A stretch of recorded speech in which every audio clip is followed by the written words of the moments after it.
ತಮ್ಮ ಬಳಿ ಇದ್ದ 100 ರೂಪಾಯಿ ನೋಟು ಮತ್ತು ಒಂದು ಕೈಚೀಲವನ್ನು ತೆಗೆದುಕೊಂಡು ಶಾಮಣ್ಣನವರು ಸಂಜೆ ತರಕಾರಿ ಮಾರುಕಟ್ಟೆಗೆ ಹೊರಟರು.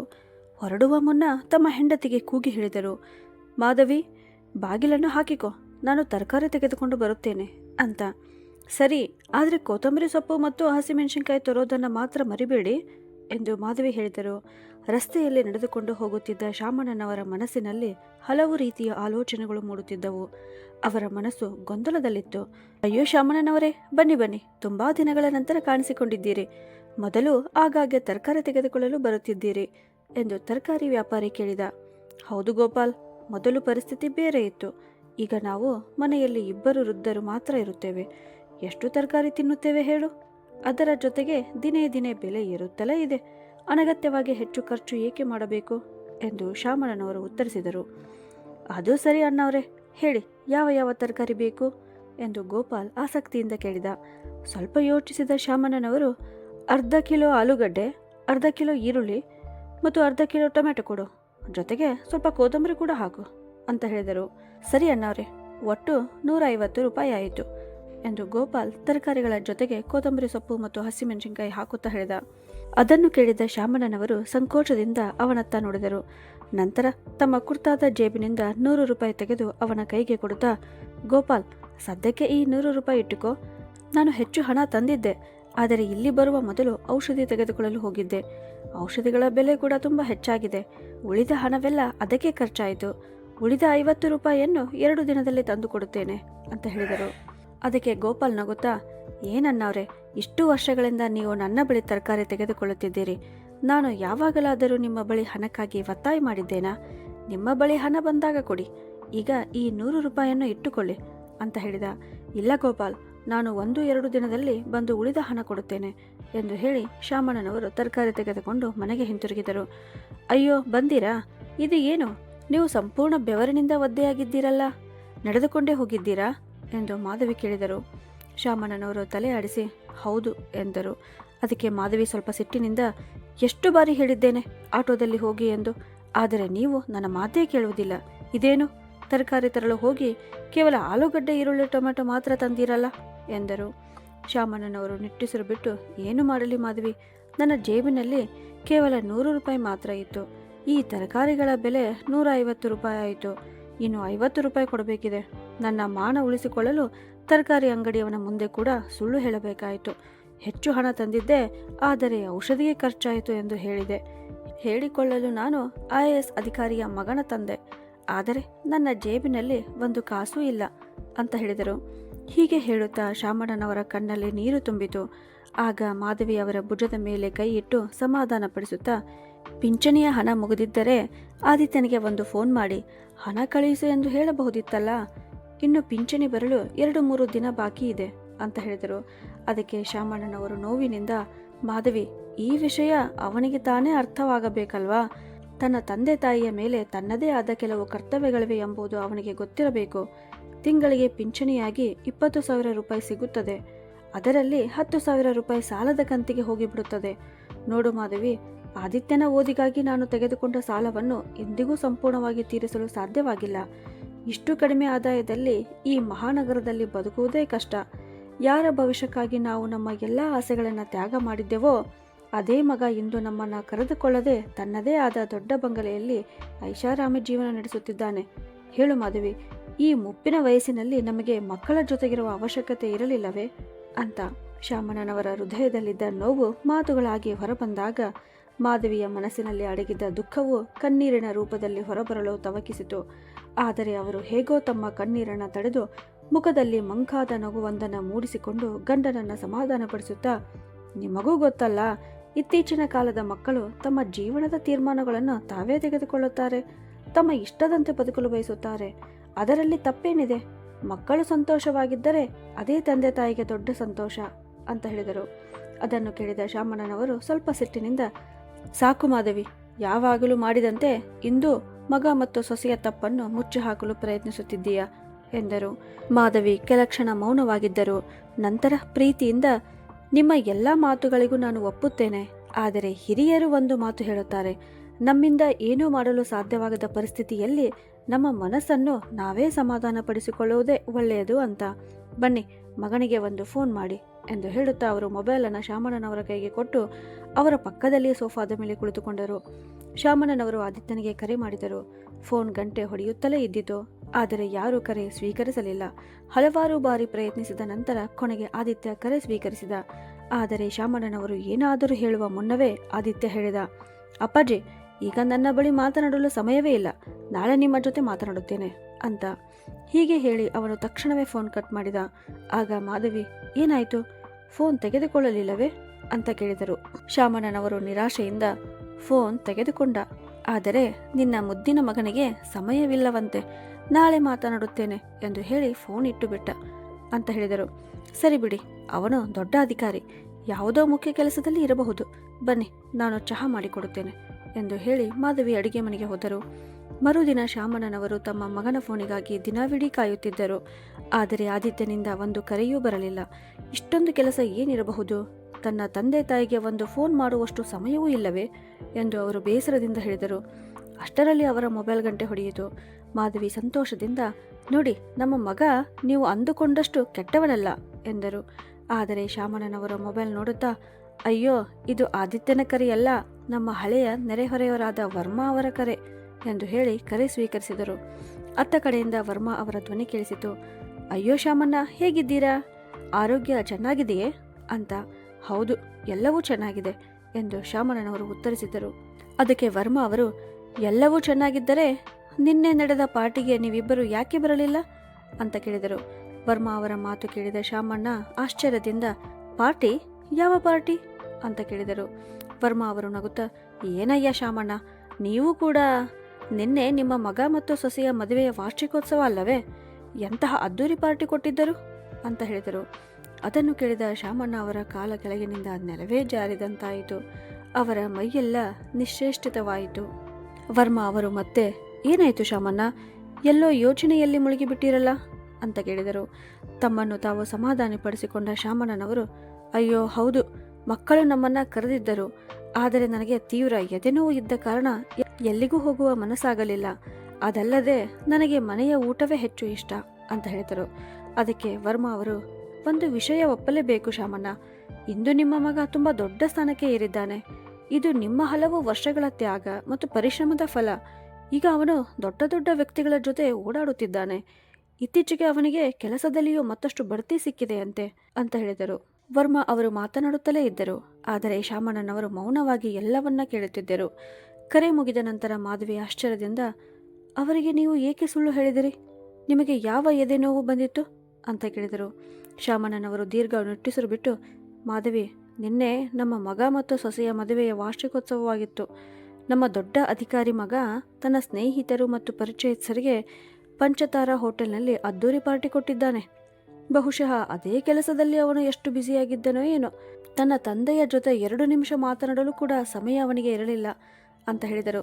ಅದನ್ನು ಕೇಳಿದ ಮಾಧವಿ, ಅಯ್ಯೋ ಹೌದು, ನಿನ್ನೆ ಅಕ್ಟೋಬರ್ 3 ತಾರೀಕು ಅಲ್ವಾ, ಅಂದೇ ಮಕ್ಕಳ ಮದುವೆ ವಾರ್ಷಿಕೋತ್ಸವ. ನಾವು ಅವರಿಗೆ ಶುಭಾಶಯ ಹೇಳುವುದನ್ನೇ ಮರೆತು ಬಿಟ್ಟೆವು. ಬಹುಶಃ ಅದಕ್ಕೆ ಅವರು ನಮ್ಮ ಮೇಲೆ ಬೇಸರ ಮಾಡಿಕೊಂಡಿರಬಹುದು ಅಂತ ಹೇಳಿದರು. ಶಾಮಣ್ಣನವರು ದುಃಖದಿಂದ, ಮಾಧವಿ, ನೀನೂ ಕೂಡ, ನಾವು ಶುಭಾಶಯ ಹೇಳಲಿಲ್ಲವೆಂದು ಅವರು ನಮ್ಮನ್ನು ಪಾರ್ಟಿಗೆ ಕರೆಯಲಿಲ್ಲವೇ? ನಿಜ ಏನೆಂದರೆ ತಮ್ಮ ಪ್ರತಿಷ್ಠಿತ ಸಮಾಜದ ಜನರ ಮುಂದೆ ನಮ್ಮನ್ನು ಕರೆದುಕೊಂಡು ಹೋದರೆ ತಮ್ಮ ಗೌರವ ಕಡಿಮೆಯಾಗುತ್ತದೆ ಎಂದು ಅವರಿಗೆ ಅನಿಸಿರಬಹುದು.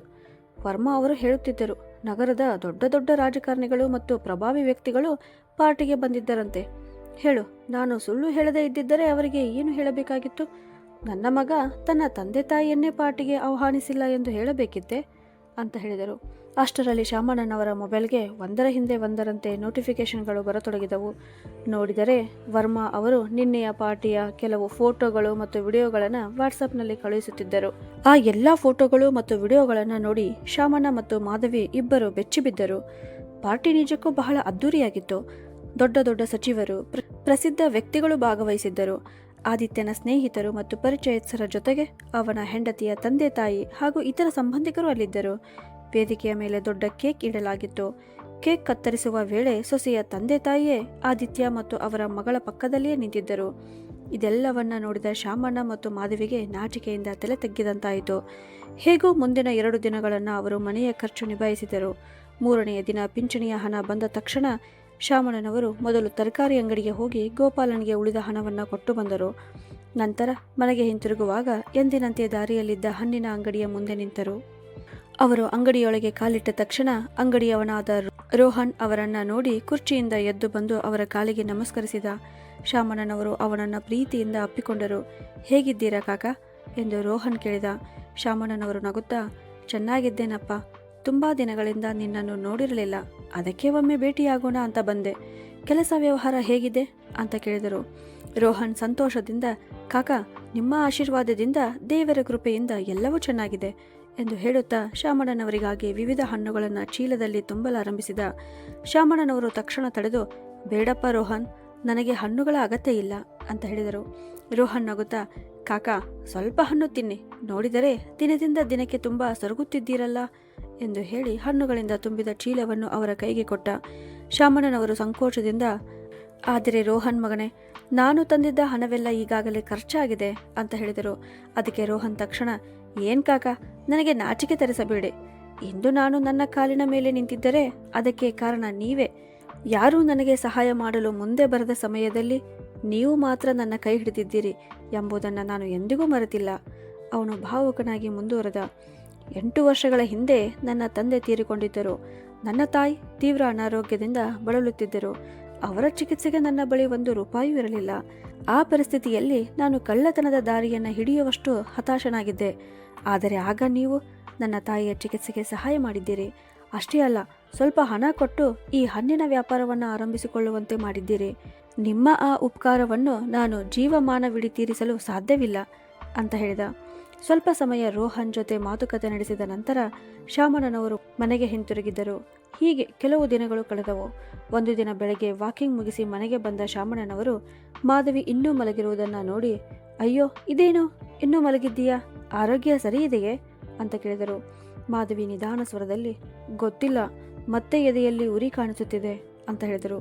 ಶಾಮಣ್ಣನವರು ಕಳವಳದಿಂದ, ಮಾಧವಿ, ಎಷ್ಟು ಬಾರಿ ಹೇಳಿದ್ದೇನೆ ಒಮ್ಮೆ ವೈದ್ಯರ ಬಳಿ ಹೋಗಿ ತಪಾಸಣೆ ಮಾಡಿಸಿಕೊಳ್ಳೋಣ ಎಂದು, ಆದರೆ ನೀನು ಕೇಳುವುದೇ ಇಲ್ಲ. ಖರ್ಚಿನ ಭಯದಿಂದ ಆರೋಗ್ಯವನ್ನು ನಿರ್ಲಕ್ಷಿಸುವುದು ಸರಿಯಲ್ಲ. ಇಂದು ನೀನು ನನ್ನ ಜೊತೆ ವೈದ್ಯರ ಬಳಿ ಬರಲೇಬೇಕು ಅಂತ ಹೇಳಿದರು. ಹೀಗೆ ಹೇಳಿ ಅವರು ಮನೆಯ ಹತ್ತಿರವಿದ್ದ ಪರಿಚಿತ ವೈದ್ಯರ ಬಳಿ ಮಾಧವಿಯನ್ನು ಕರೆದುಕೊಂಡು ಹೋದರು. ವೈದ್ಯರು ಪರೀಕ್ಷಿಸಿದ ನಂತರ ಗಂಭೀರವಾಗಿ ಹೇಳಿದರು, ಪ್ರಕರಣ ಸ್ವಲ್ಪ ಗಂಭೀರವಾಗಿದೆ. ನೀವು ಇವರನ್ನು ಯಾವುದಾದರೂ ಒಳ್ಳೆಯ ಆಸ್ಪತ್ರೆಗೆ ಕರೆದೊಯ್ದು ತೋರಿಸಿ ಅಂತ. ಅದನ್ನು ಕೇಳಿ ಶಾಮಣ್ಣನವರು ಚಿಂತೆಗೆ ಒಳಗಾದರು. ದೊಡ್ಡ ಆಸ್ಪತ್ರೆಗೆ ಹೋದರೆ ದೊಡ್ಡ ಖರ್ಚಾಗುತ್ತದೆ ಎಂಬ ಯೋಚನೆ ಅವರನ್ನು ಕಾಡತೊಡಗಿತು. ಮನೆಗೆ ಬಂದ ತಕ್ಷಣ ಅವರು ಮತ್ತೆ ತಮ್ಮ ಮಗ ಆದಿತ್ಯನಿಗೆ ಕರೆ ಮಾಡಿ, ಹಲೋ ಮಗನೇ ಅಂದರು. ಹೌದು ಅಪ್ಪಾಜಿ, ಹೇಗಿದ್ದೀರಾ? ಬಹಳ ದಿನಗಳಿಂದ ಸಮಯ ಮಾಡಿಕೊಂಡು ನಿಮ್ಮನ್ನು ಭೇಟಿಯಾಗಬೇಕು ಎಂದುಕೊಳ್ಳುತ್ತಿದ್ದೇನೆ. ಆದರೆ ಪ್ರತಿ ಸಾರಿ ಯಾವುದೋ ಕೆಲಸ ಬರುತ್ತಿದೆ ಎಂದು ಆದಿತ್ಯ ಹೇಳಿದ. ಶಾಮಣ್ಣನವರು ನಿಧಾನ ಧ್ವನಿಯಲ್ಲಿ, ನಾನು ಚೆನ್ನಾಗಿದ್ದೇನೆ ಮಗನೇ, ಆದರೆ ನಿನ್ನ ಅಮ್ಮನ ಆರೋಗ್ಯ ಸರಿಯಿಲ್ಲ ಅಂತ ಹೇಳಿದರು. ಏನಾಯಿತು ಅಮ್ಮನಿಗೆ ಎಂದು ಆದಿತ್ಯ ಕೇಳಿದ. ಶಾಮಣ್ಣನವರು ಬೇಸರದಿಂದ, ಕೆಲವು ದಿನಗಳಿಂದ ಅವಳ ಆರೋಗ್ಯ ಸರಿಯಿಲ್ಲ. ವೈದ್ಯರು ದೊಡ್ಡ ಆಸ್ಪತ್ರೆಗೆ ಕರೆದುಕೊಂಡು ಹೋಗಿ ತೋರಿಸಿ ಎಂದು ಹೇಳಿದ್ದಾರೆ. ನಿನಗೂ ಗೊತ್ತಲ್ಲ, ನನ್ನ ಬಳಿ ಅಷ್ಟು ಹಣ ಇರಲ್ಲ ಅಂತ ಹೇಳಿದರು. ಆದಿತ್ಯ ಹೇಳಿದ, ಅಪ್ಪಾಜಿ, ಅವರನ್ನು ಡಾಕ್ಟರ್ ಮಲ್ಹೋತ್ರಾ ಅವರ ಬಳಿ ಕರೆದೊಯ್ಯಿರಿ. ಅಲ್ಲಿಗೆ ಹೋದ ಮೇಲೆ ನನ್ನ ಜೊತೆ ಮಾತನಾಡಿಸಿ ಅಂತ ಆದಿತ್ಯ ಹೇಳಿದಾಗ ಶಾಮಣ್ಣನವರು, ಸರಿ ಮಗನೇ, ಆದರೆ ಅಲ್ಲಿ ಪರೀಕ್ಷೆಗಳು ಮಾಡಿಸಬೇಕು ಎಂದರೆ ಅಥವಾ ಬೇರೆ ಆಸ್ಪತ್ರೆಗೆ ಹೋಗಬೇಕು ಎಂದರೆ ಹಣ ಬೇಕಾಗುತ್ತದೆ ಅಲ್ಲ ಅಂತ ಹೇಳಿದರು. ಆದಿತ್ಯ ಉತ್ತರಿಸಿದ, ಅಪ್ಪಾಜಿ, ನಗರದ ಯಾವ ಆಸ್ಪತ್ರೆಯಲ್ಲಾದರೂ ಚಿಕಿತ್ಸೆ ಮಾಡಿಸಿಕೊಳ್ಳಿ, ಯಾವ ಪರೀಕ್ಷೆಯಾದರೂ ಮಾಡಿಸಿ, ವೈದ್ಯರು ನನ್ನ ಜೊತೆ ಮಾತನಾಡಿದರೆ ಸಾಕು ಅಂತ. ಅದಾದ ನಂತರ ಅವನು, ಸರಿ ಅಪ್ಪಾಜಿ, ಈಗ ಫೋನ್ ಇಡುತ್ತೇನೆ, ಸ್ವಲ್ಪ ಕೆಲಸ ಇದೆ ಅಂತ ಹೇಳಿದ. ಹೀಗೆ ಹೇಳಿ ಕರೆ ಕಟ್ ಮಾಡಿದ. ಶಾಮಣ್ಣನವರು ಹಲೋ ಹಲೋ ಎಂದು ಹಲವಾರು ಬಾರಿ ಕರೆದರು. ಅತ್ತ ಕಡೆಯಿಂದ ಯಾವುದೇ ಉತ್ತರ ಬರಲಿಲ್ಲ. ಅಸಹಾಯಕರಾಗಿ ಅವರು ಕುರ್ಚಿಯ ಮೇಲೆ ಕುಳಿತು ಬಿಟ್ಟರು. 3 ದಿನಗಳ ನಂತರ ಭಾನುವಾರದಂದು ಆದಿತ್ಯ ತನ್ನ ಹೆಂಡತಿ ಮಮತಾಳಿಗೆ, ಮಮತಾ, ಬೇಗ ಸಿದ್ಧವಾಗು, ಇಂದು ಅಮ್ಮನನ್ನು ನೋಡಲು ಹೋಗಬೇಕು ಅಂತ ಹೇಳಿದ. ಅದಕ್ಕೆ ಮಮತಾ ಮುಖ ಸಿಂಡರಿಸಿಕೊಂಡು, ನಾನು ಬರೋದಿಲ್ಲ ಎಂದಳು. ಆದಿತ್ಯ ಆಶ್ಚರ್ಯದಿಂದ, ಏಕೆ ಮಮತಾ? ಅಮ್ಮನ ಆರೋಗ್ಯ ಸರಿಯಿಲ್ಲ, 3 ದಿನಗಳಾಗಿದೆ. ಅಪ್ಪಾಜಿಯವರಿಂದಲೂ ಫೋನ್ ಬಂದಿತ್ತು. ಅವರನ್ನು ನೋಡಲು ಹೋಗುವುದು ನಮ್ಮ ಕರ್ತವ್ಯ. ಅವರಿಗೆ ಹಣವನ್ನು ಇನ್ನೂ ಕಳಿಸಲಾಗಿಲ್ಲ ಅಂತ ಹೇಳಿದ. ಮಮತಾ ನಿರ್ಲಕ್ಷ್ಯದಿಂದ, ಡ್ರೈವರ್ ಕೈಯಲ್ಲಿ ಹಣ ಕಳಿಸಿಬಿಡಿ, ನನ್ನನ್ನು ಬರಲು ಹೇಳಬೇಡಿ ಅಂತ ಹೇಳಿದಳು. ಅದಕ್ಕೆ ಆದಿತ್ಯನು, ಆದರೆ ಮಮತಾ, ಕನಿಷ್ಠ ಅಮ್ಮನ ಆರೋಗ್ಯ ವಿಚಾರಿಸಲಾದರೂ ಹೋಗಬೇಕು ಅಂದನು. ಮಮತಾ ಸ್ವಲ್ಪ ಗಾಬರಿಯಿಂದ, ಅಯ್ಯೋ ಹೌದು, 2 ದಿನಗಳ ಹಿಂದೆ ಮಾವನವರಿಂದ ನನಗೂ ಫೋನ್ ಬಂದಿತ್ತು. ನಿಮಗೆ ಹೇಳುವುದನ್ನೇ ಮರೆತು ಬಿಟ್ಟೆ ಅಂತ ಹೇಳಿದಳು. ಏನು? ಇಷ್ಟು ದೊಡ್ಡ ವಿಷಯವನ್ನು ಹೇಗೆ ಮರೆತು ಬಿಟ್ಟೆ ಎಂದು ಆದಿತ್ಯ ಕೋಪದಿಂದ ಕೇಳಿದ. ಮಮತಾ ಸಮಜಾಯಿಷಿ ನೀಡುತ್ತಾ, ಆ ಸಮಯದಲ್ಲಿ ನೀವು ಮುಖ್ಯವಾದ ವಿಡಿಯೋ ಕಾನ್ಫರೆನ್ಸ್ನಲ್ಲಿ ಇದ್ದೀರಿ. ಮಾವನವರು ನಿಮ್ಮ ಜೊತೆ ಮಾತನಾಡಬೇಕು ಎಂದರು. ನಾನು ನಂತರ ಮಾತನಾಡಿಸುತ್ತೇನೆ ಎಂದು ಹೇಳಿದ್ದೆ. ಆದರೆ ನನಗೆ ಅಷ್ಟು ಗಂಭೀರ ವಿಷಯ ಇರಬಹುದು ಅನಿಸಲಿಲ್ಲ ಅಂತ ಹೇಳಿದಳು. ಆದಿತ್ಯ ತಕ್ಷಣ ತಂದೆಗೆ ಕರೆ ಮಾಡಿದ. ಆದರೆ ಫೋನ್ ಬ್ಯುಸಿಯಾಗಿತ್ತು. ನಾನು ಈಗಲೇ ಅಲ್ಲಿಗೆ ಹೋಗುತ್ತೇನೆ ಎಂದು ಹೇಳಿ ಆತ ಆತುರದಿಂದ ಮನೆಯಿಂದ ಹೊರಟ. ಸ್ವಲ್ಪ ಸಮಯದ ನಂತರ ಒಂದು ದೊಡ್ಡ ಕಾರ್ ಶಾಮಣ್ಣನವರ ಮನೆ ಮುಂದೆ ಬಂದು ನಿಂತಿತು. ಆದಿತ್ಯ ಕಾರಿನಿಂದ ಇಳಿದು ಮನೆಯೊಳಗೆ ಹೋದ. ಆ ಸಮಯದಲ್ಲಿ ಶಾಮಣ್ಣನವರು ತಮ್ಮ ಸ್ನೇಹಿತನ ಜೊತೆ ಕುಳಿತಿದ್ದರು. ಒಳಗೆ ಬಂದ ತಕ್ಷಣ ಆದಿತ್ಯ ಇಬ್ಬರ ಕಾಲಿಗೂ ನಮಸ್ಕರಿಸಿದ. ನಂತರ ತನ್ನ ಜೇಬಿನಿಂದ 10,000 ರೂಪಾಯಿ ತೆಗೆದು ಮೇಜಿನ ಮೇಲೆ ಇಟ್ಟು ಪಕ್ಕದಲ್ಲಿದ್ದ ಲ್ಯಾಂಡ್ಲೈನ್ ಫೋನ್ ಕಡೆ ನೋಡುತ್ತಾ ಅಸಮಾಧಾನದಿಂದ, ಏನು ಅಪ್ಪಾಜಿ, ನಾನು ಎಷ್ಟೋ ಬಾರಿ ಕರೆ ಮಾಡಿದೆ, ಆದರೆ ನಿಮ್ಮ ಫೋನ್ ಸಿಗಲೇ ಇಲ್ಲ. ನೋಡಿದರೆ ನೀವು ರಿಸೀವರನ್ನೇ ಸರಿಯಾಗಿ ಇಟ್ಟಿಲ್ಲ ಅಂತ ಹೇಳಿದ. ಶಾಮಣ್ಣನವರು ಶಾಂತ ಸ್ವರದಲ್ಲಿ, ಸರಿ ಮಗನೇ, ಆದರೆ ನಾನು 2 ದಿನಗಳಿಂದ ನಿನಗೆ ಕರೆ ಮಾಡುತ್ತಿದ್ದೆ, ಅದರ ಬಗ್ಗೆ ಏನು ಹೇಳುತ್ತೀಯಾ ಅಂತ ಕೇಳಿದರು. ಅದಕ್ಕೆ ಆದಿತ್ಯನು, ಅಪ್ಪಾಜಿ, ತುಂಬ ಕೆಲಸ ಇತ್ತು. ನೀವು ಕರೆ ಮಾಡಿದಾಗ ನಾನು ಮುಖ್ಯಮಂತ್ರಿಯವರ ಜೊತೆ ವಿಡಿಯೋ ಕಾನ್ಫರೆನ್ಸ್ನಲ್ಲಿ ಇದ್ದೆ. ಆದರೆ ನೀವು ಮತ್ತೆ ಕರೆ ಮಾಡಬಹುದಿತ್ತಲ್ಲ ಅಂತ ಹೇಳಿದ. ಶಾಮಣ್ಣನವರು ನೋವಿನ ಧ್ವನಿಯಲ್ಲಿ, ಮಗನೇ, ನಾನು 1 ಸಲ ಅಲ್ಲ 10 ಸಲ ಕರೆ ಮಾಡಿದ್ದೆ. ನಿನ್ನ ಹೆಂಡತಿಯ ಮೊಬೈಲ್ಗೂ ಕರೆ ಮಾಡಿದ್ದೆ. ನಂಬಿಕೆ ಇಲ್ಲದಿದ್ದರೆ ನನ್ನ ಮೊಬೈಲ್ ನೋಡು ಅಂತ ಹೇಳಿದರು. ಆದಿತ್ಯ ಸ್ವಲ್ಪ ಸಂಕೋಚದಿಂದ, ಬಹುಶಃ ಅವಳ ಫೋನ್ ಸ್ವಿಚ್ ಆಫ್ ಆಗಿರಬಹುದು ಬಿಡಿ ಅಪ್ಪಾಜಿ. ಮೊದಲು ಈ ಸಿಹಿ ತಿನ್ನಿ. ನಿಮ್ಮ ಮಗನಿಗೆ ದೊಡ್ಡ ಬಡ್ತಿ ಸಿಕ್ಕಿದೆ. ಈಗ ನಾನು ಕ್ಯಾಬಿನೆಟ್ ಸೆಕ್ರೆಟರಿ ಆಗಿದ್ದೇನೆ ಅಂತ ಹೇಳಿದ. ನಂತರ ಪಕ್ಕದಲ್ಲಿದ್ದ ಅಂಕಲ್ಗೆ ಸಿಹಿ ಕೊಡುತ್ತಾ ಹೇಳಿದ, ಕಾಕಾ, ನೀವು ತೆಗೆದುಕೊಳ್ಳಿ ಅಂತ. ಆಮೇಲೆ ಜೋರಾಗಿ ಕೂಗಿದ, ಅಮ್ಮ, ಬೇಗ ಹೊರಗೆ ಬನ್ನಿ, ನಿಮಗೆ ಇಷ್ಟವಾದ ಸಿಹಿ ತಂದಿದ್ದೇನೆ, ತುಂಬ ದೊಡ್ಡ ಸಂತೋಷದ ಸುದ್ದಿ ಇದೆ ಅಂತ. ಶಾಮಣ್ಣನವರು ದುಃಖದಿಂದ ತುಂಬಿದ ಧ್ವನಿಯಲ್ಲಿ, ಬಿಡು ಮಗನೇ, ನಿನ್ನ ಅಮ್ಮ ಈಗ ಈ ಲೋಕದಲ್ಲೇ ಇಲ್ಲ ಅಂತ ಹೇಳಿದರು. ಆ ಮಾತು ಕೇಳಿದ ಆದಿತ್ಯ ಬೆಚ್ಚಿ ಬಿದ್ದು ತಂದೆಯ ಮುಖವನ್ನೇ ನೋಡತೊಡಗಿದ. ಶಾಮಣ್ಣನವರು ಕಣ್ಣೀರಿನಿಂದ ಹೇಳಿದರು, ನಿನ್ನ ನಿರ್ಲಕ್ಷ್ಯದಿಂದ ನಿನ್ನ ಅಮ್ಮ ನಮ್ಮನ್ನೆಲ್ಲ ಬಿಟ್ಟು ಶಾಶ್ವತವಾಗಿ ಹೋಗಿಬಿಟ್ಟಳು ಅಂತ. ಏನು? ನೀವು ಏನು ಹೇಳುತ್ತಿದ್ದೀರಿ ಎಂದು ಆದಿತ್ಯ ಜೋರಾಗಿ ಕೂಗಿದ. ಅಷ್ಟರಲ್ಲಿ ಶಾಮಣ್ಣನವರ ಸ್ನೇಹಿತ, ಮಗನೇ, ನಿನ್ನ ತಂದೆ ಡಾಕ್ಟರ್ ಮಲ್ಹೋತ್ರಾ ಅವರ ಸಲಹೆಯಂತೆ ದೊಡ್ಡ ಆಸ್ಪತ್ರೆಗೆ ಕರೆದುಕೊಂಡು ಹೋದರು. ಆದರೆ ಹಣ ಠೇವಣಿ ಮಾಡದ ಕಾರಣ ಆಸ್ಪತ್ರೆಯವರು ನಿನ್ನ ಅಮ್ಮನನ್ನು ದಾಖಲಿಸಲೇ ಇಲ್ಲ. ನಿನ್ನ ಈ ವಯಸ್ಸಾದ ತಂದೆ ಅವರ ಮುಂದೆ ಕೈ ಮುಗಿದು ಬೇಡಿಕೊಂಡರು. ಆದರೆ ಮೊದಲು ಹಣ ಕಟ್ಟಬೇಕು ಎಂದು ಹೇಳಿ ಚಿಕಿತ್ಸೆ ಆರಂಭಿಸಲು ನಿರಾಕರಿಸಿದರು ಅಂತ ಹೇಳಿದರು. ಇದನ್ನೆಲ್ಲ ಕೇಳಿದ ಆದಿತ್ಯನ ಕೈಯಿಂದ ಸಿಹಿಯ ಡಬ್ಬಿ ಕೆಳಗೆ ಬಿದ್ದಿತು. ಆತ ತನ್ನ ತಲೆಯನ್ನು ಹಿಡಿದು ನೆಲದ ಮೇಲೆ ಕುಳಿತುಕೊಂಡ. ತನ್ನ ನಿರ್ಲಕ್ಷ್ಯವೇ ಇಂದು ತನ್ನ ತಾಯಿಯ ಸಾವಿಗೆ ಕಾರಣವಾಗಿದೆ ಎಂಬ ಸತ್ಯ ಅವನಿಗೆ ಅರಿವಾಯಿತು. ಅವನು ಅಳುತ್ತಾ, ಅಮ್ಮನ ಅಂತ್ಯ ಸಂಸ್ಕಾರವೂ ಆಗಿ ಹೋಗಿದೆಯೇ ಅಂತ ಕೇಳಿದ. ಶಾಮಣ್ಣನವರು ತಲೆ ತಗ್ಗಿಸಿ, ಹೌದು, 2 ದಿನಗಳ ಹಿಂದೆ ಆಗಿಬಿಟ್ಟಿತು ಅಂತ ಹೇಳಿದರು. ಆದಿತ್ಯ ಜೋರಾಗಿ ಅಳುತ್ತಾ, ನನಗೆ 1 ಸಲವಾದರೂ ಹೇಳಬಹುದಿತ್ತಲ್ಲ, ನನ್ನ ಅಮ್ಮನ ಕೊನೆಯ ದರ್ಶನವೂ ನನಗೆ ಸಿಗಲಿಲ್ಲ. ಹೀಗೆ ಏಕೆ ಮಾಡಿದಿರಿ ಅಪ್ಪಾಜಿ, ಏಕೆ ಅಂತ ಕೇಳಿದ. ಶಾಮಣ್ಣನವರು ಕಣ್ಣೀರನ್ನು ಒರೆಸಿಕೊಂಡು ದೃಢವಾದ ಸ್ವರದಲ್ಲಿ, ಮಗನೇ, ಇಲ್ಲಿ ನನಗೆ ಸಹಾಯ ಮಾಡಲು ತುಂಬ ಜನ ಇದ್ದರು. ನೀನು ಈಗ ನಿನ್ನ ಮನೆಗೆ ಹೋಗು. ಅಗತ್ಯವಿದ್ದ ಸಮಯದಲ್ಲಿ ನೀನು ನಮ್ಮ ಜೊತೆಗೆ ಇದ್ದಿದ್ದರೆ ಇಂದು ನಿನ್ನ ಅಮ್ಮ ನನ್ನ ಜೊತೆಯಲ್ಲೇ ಇರುತ್ತಿದ್ದಳು ಅಂತ ಹೇಳಿದರು. ನಂತರ ಮೇಜಿನ ಮೇಲಿದ್ದ ಹಣವನ್ನು ಅವನ ಕಡೆ ತಳ್ಳುತ್ತಾ, ಇದನ್ನು ತೆಗೆದುಕೊಂಡು ಹೋಗು, ಈಗ ನನಗೆ ಈ ಹಣದ ಅವಶ್ಯಕತೆ ಇಲ್ಲ ಅಂತ ಹೇಳಿದರು. ತಲೆ ತಗ್ಗಿಸಿಕೊಂಡು ಪಶ್ಚಾತ್ತಾಪದಿಂದ ತುಂಬಿದ ಮನಸ್ಸಿನೊಂದಿಗೆ ಆದಿತ್ಯ ಮನೆಗೆ ಹಿಂತಿರುಗಿದ. ಮನೆಗೆ ಬಂದ ನಂತರ ಅವನ ಹೆಂಡತಿ ಮಮತಾಳ ಎದುರಿಗೆ ಅಳುತ್ತಾ, ಅಪ್ಪಾಜಿ ನಮ್ಮ ಜೊತೆ ಹೇಗೆ ಮಾಡಿದರು, ನನಗೆ ಅಮ್ಮನ ಕೊನೆಯ ದರ್ಶನವೂ ಮಾಡಿಸಲಿಲ್ಲ ಅಂತ ಹೇಳಿದ. ಆದರೆ ಮಮತಾ ದುಃಖ ಬಂದವರಂತೆ ನಟಿಸುತ್ತಾ, ರೀ ಆದಿತ್ಯ, ಮಾವನವರು ಅಮ್ಮನ ಅಂತ್ಯ ಸಂಸ್ಕಾರವನ್ನು ಅಷ್ಟು ಬೇಗ ಏಕೆ ಮಾಡಿದರು ಎಂದು ತಿಳಿಯುತ್ತಿಲ್ಲ, ಮತ್ತು ಆ ಪ್ರಶ್ನೆ ಕೇಳುವ ಹಕ್ಕು ಈಗ ನಮಗಿಲ್ಲ ಅಂತ ಹೇಳಿದಳು. ನೀನು ಆ ಫೋನ್ ಕರೆ ಸ್ವೀಕರಿಸಿದ್ದರೆ ಈ ಪರಿಸ್ಥಿತಿ ಎಂದಿಗೂ ಬರುತ್ತಿರಲಿಲ್ಲ. ನೋಡು, ನಿನ್ನ ಮೊಬೈಲ್ನಲ್ಲಿ ನನ್ನ ಅಪ್ಪಾಜಿಯವರ 10 ಮಿಸ್ ಕಾಲ್ಗಳಿವೆ ಅಂತ ಆದಿತ್ಯ ಹೇಳಿದಾಗ ಮಮತಾ ತನ್ನನ್ನು ತಾನು ಸಮರ್ಥಿಸಿಕೊಳ್ಳುತ್ತಾ, ಆದರೆ ಆದಿತ್ಯ, ಈ ಕರೆಗಳೆಲ್ಲ ಅಪರಿಚಿತ ಸಂಖ್ಯೆಯಿಂದ ಬಂದಿವೆ. ಅದು ನಿಮ್ಮ ಅಪ್ಪಾಜಿಯವರ ಕರೆ ಎಂದು ನನಗೆ ಹೇಗೆ ಗೊತ್ತಾಗುತ್ತಿತ್ತು ಅಂತ ಹೇಳಿದಳು. ಒಂದು ದಿನ ಆದಿತ್ಯನ ಮಾವನಿಂದ ಕರೆ ಬಂದಿತು. ಮಮತಾ ಕರೆ ಸ್ವೀಕರಿಸಿದಳು. ಅತ್ತ ಕಡೆಯಿಂದ ಆತುರದ ಧ್ವನಿ ಕೇಳಿಸಿತು. ಮಗಳೇ, ಬೇಗ ಟಿವಿ ಆನ್ ಮಾಡು. ಏನಾಯಿತು ಅಪ್ಪ ಎಂದು ಮಮತಾ ಕೇಳಿದಳು. ಈಗ ಪ್ರಶ್ನೆ ಕೇಳಬೇಡ, ತಕ್ಷಣ ನ್ಯೂಸ್ ಚಾನೆಲ್ ಹಾಕು ಎಂದು ಹೇಳಿದರು. ಮಮತಾ ಕೂಡಲೇ ಟಿವಿ ಆನ್ ಮಾಡಿದಳು. ಸುದ್ದಿಯಲ್ಲಿ ವರದಿಗಾರ ಹೇಳುತ್ತಿದ್ದ, ಇಂದು ನ್ಯಾಯಾಲಯ ಒಂದು ಐತಿಹಾಸಿಕ ಆದೇಶ ನೀಡಿದೆ. ಹೃದಯಾಘಾತದಿಂದ ಮೃತಪಟ್ಟ ವೃದ್ಧೆಯ ಪತಿ ತನ್ನ ಮಗನ ವಿರುದ್ಧ ಕೊಲೆ ಪ್ರಕರಣ ದಾಖಲಿಸಲಿದ್ದಾರೆ. ನ್ಯಾಯಾಲಯವು ಈ ದೂರನ್ನು ಗಂಭೀರವಾಗಿ ಪರಿಗಣಿಸಿ ಪೊಲೀಸರು ಎಫ್ಐಆರ್ ದಾಖಲಿಸುವಂತೆ ಆದೇಶಿಸಿದೆ. ಆಶ್ಚರ್ಯದ ಸಂಗತಿಯೆಂದರೆ ಆರೋಪ ಎದುರಿಸುತ್ತಿರುವ ವ್ಯಕ್ತಿ ಬೇರೆ ಯಾರೂ ಅಲ್ಲ, ಕ್ಯಾಬಿನೆಟ್ ಸೆಕ್ರೆಟರಿಯಾದ ಆದಿತ್ಯ ಚೌಹಾಣ್. ಇದನ್ನು ಕೇಳಿದ ತಕ್ಷಣ ಆದಿತ್ಯ ಮತ್ತು ಮಮತಾ ಇಬ್ಬರು ಬೆಚ್ಚಿಬಿದ್ದರು. ನಂತರ ಟಿವಿ ಪರದೆಯ ಮೇಲೆ ಶಾಮಣ್ಣನವರು ಕಾಣಿಸಿಕೊಂಡರು. ಆಗ ವರದಿಗಾರ, ಸರ್, ನಿಮ್ಮ ಪತ್ನಿ ಹೃದಯಾಘಾತದಿಂದ ಮೃತಪಟ್ಟಿದ್ದಾರಾ? ಹಾಗಿದ್ದರೂ ನಿಮ್ಮ ಮಗನ ವಿರುದ್ಧ ಕೊಲೆ ಆರೋಪ ಏಕೆ ಮಾಡಿದ್ದೀರಿ ಅಂತ ಕೇಳಿದ. ಶಾಮಣ್ಣನವರು ದೃಢವಾದ ಧ್ವನಿಯಲ್ಲಿ, ಸರ್, ಇದು ಕೊಲೆಯೇ ಆಗಿದೆ. ನನ್ನ ಮಗನ ನಿರ್ಲಕ್ಷ್ಯವೇ ನನ್ನ ಹೆಂಡತಿಯ ಸಾವಿಗೆ ಕಾರಣ. ಸರಿಯಾದ ಸಮಯಕ್ಕೆ ಚಿಕಿತ್ಸೆ ಸಿಕ್ಕಿದ್ದರೆ ಇಂದು ನನ್ನ ಹೆಂಡತಿ ಬದುಕಿರುತ್ತಿದ್ದಳು. ಇಂತಹ ಸಮಸ್ಯೆಗಳನ್ನು ಇಂದು ಅನೇಕ ವೃದ್ಧರು ಎದುರಿಸುತ್ತಿದ್ದಾರೆ. ಈ ವಿಷಯವನ್ನು ಸಮಾಜದ ಮುಂದೆ ತರುವ ಅವಕಾಶ ನೀಡಿದ ನ್ಯಾಯಾಲಯಕ್ಕೆ ನಾನು ಕೃತಜ್ಞನಾಗಿದ್ದೇನೆ.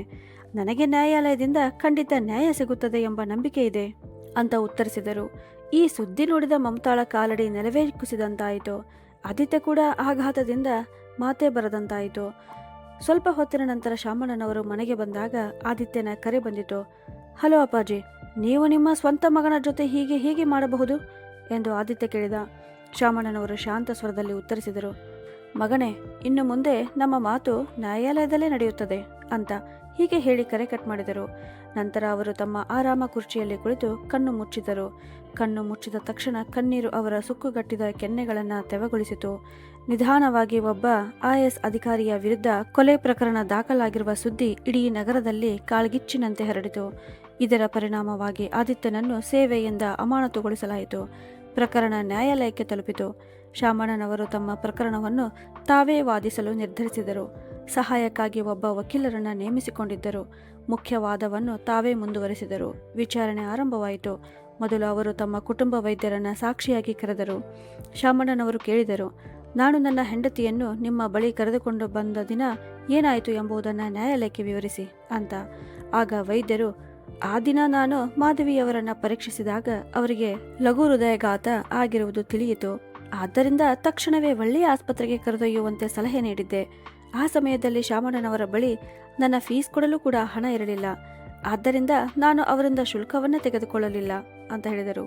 ಅದಕ್ಕೆ ಶಾಮಣ್ಣ ನ್ಯಾಯಾಧೀಶರ ಕಡೆ ತಿರುಗಿ, ಮಾನ್ಯ ನ್ಯಾಯಾಧೀಶರೇ, ನನ್ನ ಬಳಿ ವೈದ್ಯರ ಶುಲ್ಕ ಕೊಡಲು ಕೂಡ ಹಣ ಇರಲಿಲ್ಲ. ಹಾಗಿದ್ದಾಗ ನನ್ನ ಹೆಂಡತಿಯ ಚಿಕಿತ್ಸೆಯನ್ನು ದೊಡ್ಡ ಆಸ್ಪತ್ರೆಯಲ್ಲಿ ಹೇಗೆ ಮಾಡಿಸಬೇಕಿತ್ತು ಅಂತ ಹೇಳಿ ನಂತರ ಅವರು ಮತ್ತೊಬ್ಬ ವೈದ್ಯರನ್ನು ಸಾಕ್ಷಿಯಾಗಿ ಕರೆದರು. ಶಾಮಣ್ಣನವರು ಹೇಳಿದರು, ಮಾನ್ಯ ನ್ಯಾಯಾಧೀಶರೇ, ಇವರು ನನ್ನ ಹೆಂಡತಿಯನ್ನು ದಾಖಲಿಸಲು ನಾನು ಕರೆದೊಯ್ದಿದ್ದ ಅದೇ ಆಸ್ಪತ್ರೆಯ ವೈದ್ಯರು ಅಂತ. ಆಸ್ಪತ್ರೆಯ ವೈದ್ಯರು ತಮ್ಮ ಸಾಕ್ಷ್ಯದಲ್ಲಿ, ಶಾಮಣ್ಣನವರು ತಮ್ಮ ಪತ್ನಿಯನ್ನು ನಮ್ಮ ಆಸ್ಪತ್ರೆಗೆ ಕರೆದುಕೊಂಡು ಬಂದಾಗ ಅವರ ಬಳಿ ಚಿಕಿತ್ಸೆಗೆ ಅಗತ್ಯವಾದ ಹಣವೇ ಇರಲಿಲ್ಲ. ಆದ್ದರಿಂದಲೇ ನಾವು ಚಿಕಿತ್ಸೆ ಆರಂಭಿಸಲು ಸಾಧ್ಯವಾಗಲಿಲ್ಲ. ಅದು ಆಸ್ಪತ್ರೆಯ ನಿಯಮಗಳಿಗೆ ವಿರುದ್ಧವಾಗಿತ್ತು ಅಂತ ಹೇಳಿದರು. ನಂತರ ಶಾಮಣ್ಣನವರತ್ತ ನೋಡಿ, ಶಾಮಣ್ಣನವರು ತಮ್ಮ ಮಗ IAS ಅಧಿಕಾರಿ ಎಂದು ಹೇಳಿದ್ದರು. ಮರುದಿನ ಬಂದು ಎಲ್ಲ ಹಣವನ್ನು ಪಾವತಿಸುತ್ತಾನೆ ಎಂದು ಹೇಳಿದರು. ಆದರೆ ಆಸ್ಪತ್ರೆಯ ಆಡಳಿತ ಮಂಡಳಿ ನಿಮ್ಮ ಮಗನೊಂದಿಗೆ ಮಾತನಾಡಿಸಬೇಕು ಎಂದು ಕೇಳಿದಾಗ ಅವರು ಬಹಳ ಹೊತ್ತು ಕರೆ ಮಾಡುತ್ತಲೇ ಇದ್ದರು. ಆದರೆ ತಮ್ಮ ಮಗನೊಂದಿಗೆ ಮಾತನಾಡಿಸಲು ಸಾಧ್ಯವಾಗಲಿಲ್ಲ ಅಂತ ಹೇಳಿದರು. ನಂತರ ಶಾಮಣ್ಣ ನ್ಯಾಯಾಧೀಶರತ್ತ ತಿರುಗಿ ಹೇಳಿದರು, ಮಾನ್ಯ ನ್ಯಾಯಾಧೀಶರೇ, ಆ ರಾತ್ರಿ ನಾನು ಆದಿತ್ಯನಿಗೆ ಪದೇ ಪದೇ ಕರೆ ಮಾಡುತ್ತಿದ್ದೆ. ಆದರೆ ಅವನು ಒಂದೇ ಒಂದು ಸಲವೂ ಫೋನ್ ತೆಗೆದುಕೊಳ್ಳಲಿಲ್ಲ. ನಂತರ ನನ್ನ ಸೊಸೆ ಮಮತಾಳಿಗೆ ಕರೆ ಮಾಡಿದೆ. ಅವಳು ಆದಿತ್ಯ ಆಫೀಸ್ ಕೆಲಸದಲ್ಲಿ ತುಂಬ ಬ್ಯುಸಿಯಾಗಿದ್ದಾನೆ ಎಂದಳು. ನಾನು ತುರ್ತು ಪರಿಸ್ಥಿತಿ ಇದೆ ಎಂದು ಹೇಳಲು ಆರಂಭಿಸಿದ್ದೆ. ಆದರೆ ನನ್ನ ಮಾತನ್ನೇ ಕೇಳದೆ ಅವಳು ಫೋನ್ ಕಟ್ ಮಾಡಿದಳು.